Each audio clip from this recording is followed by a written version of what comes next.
Konting pasilip muna or alam ko, grabe yung kilig po. Dito sa part 60 unang travel namin ni Wifey, nawala si Kalingap Prab o si Rapay. Nako. So, saksihan po natin kung gaano kaklingi, kakulit ni Habi habang sila ay nagpasyal. So, dito mo masasabi na napakasulit po talaga ng EDSI. Ayan, hello pa sa ating lahat, mga ka-Team EDSI. Please do subscribe. Click na rin po ng notification bell para sa ganon ay updated po kayo kapag may gagawin po akong reaction video and narrative patungkol nga po sa ating topic na EDSI.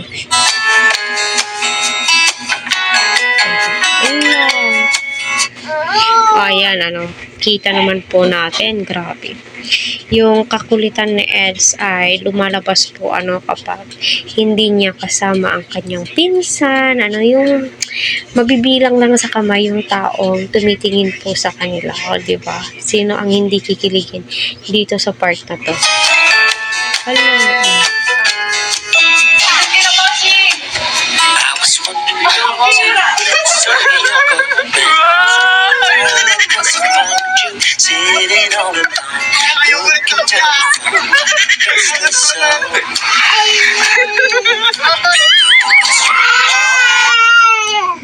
So, ayun po mga ka-Team EDSI, nakita naman po natin. So, ayan napaka-solid naman po talaga ng samahan nila.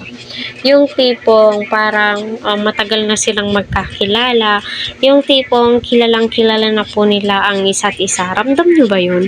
Habang pinapanood ko, masasabi ko talaga, wow ha, parang magkakilala na sila ng matagal na panahon dahil nga very close po silang dalawa at kita po natin kung papaano po si Eds, papaano po niyang i-handle yung mga sitwasyon na sila lang dalawa. At kita naman po natin, syempre, andyan po yung mga cameraman and syempre, andyan po si Dr. Love, na nakaalalay po sa kanilang dalawa.